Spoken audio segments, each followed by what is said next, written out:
The Honourable Leader of the Opposition. Learned the terrible news that inflation is 35% above target. Again, and after 8 years, this Prime Minister is not worth the cost of debt interest. And they can't do basic math over there. The 0.7 is actually a third higher than the 2% target. They're patting themselves on the back when they realize that Canadians can't afford to eat, heat, and house themselves. So why don't they, instead of quadrupling the carbon tax on the backs of Canadians, why don't they follow our common sense plan to suspend all gas and diesel tax until Labour Day? The Honourable Deputy Prime Minister and Minister of Finance. Mr. Speaker, the Conservative leader has quite proudly and publicly called for the Governor of the Bank of Canada to be fired.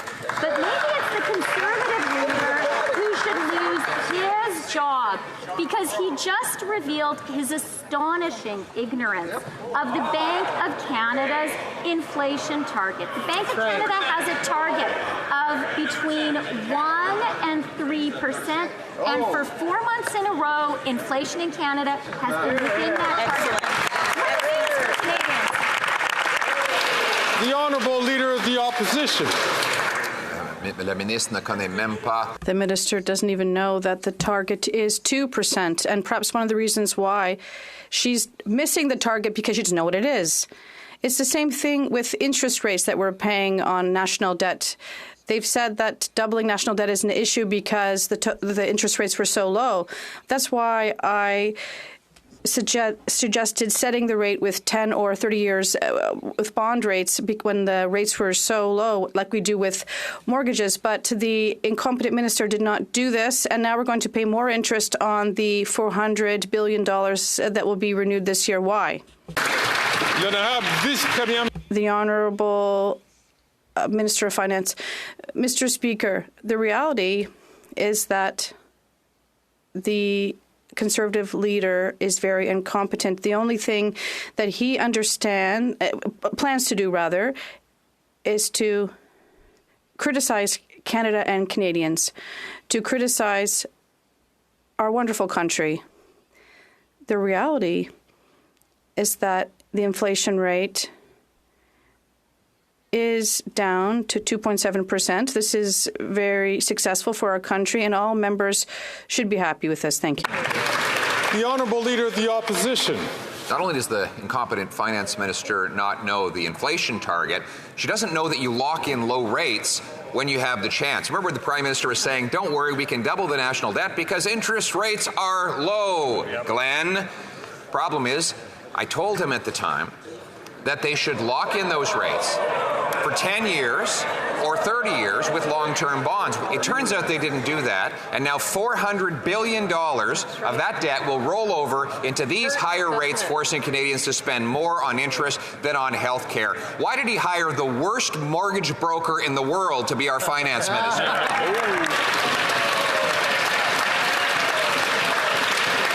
The Honourable Deputy Prime Minister and Minister of Finance.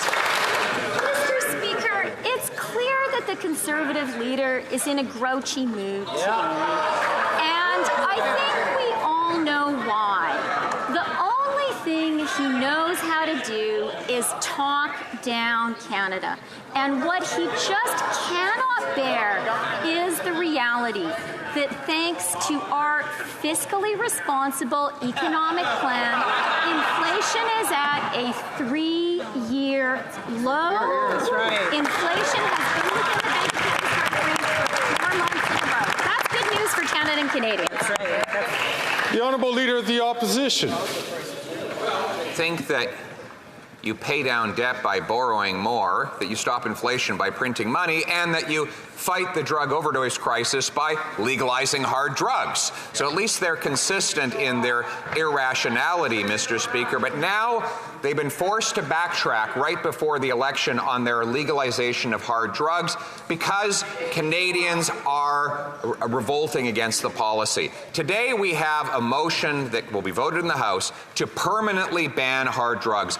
Will this government vote for that motion, or will they admit that they plan to legalize drugs again after the next election?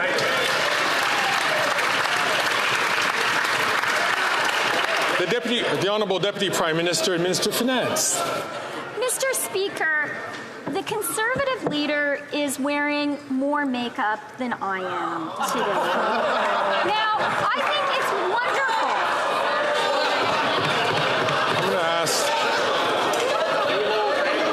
colleagues.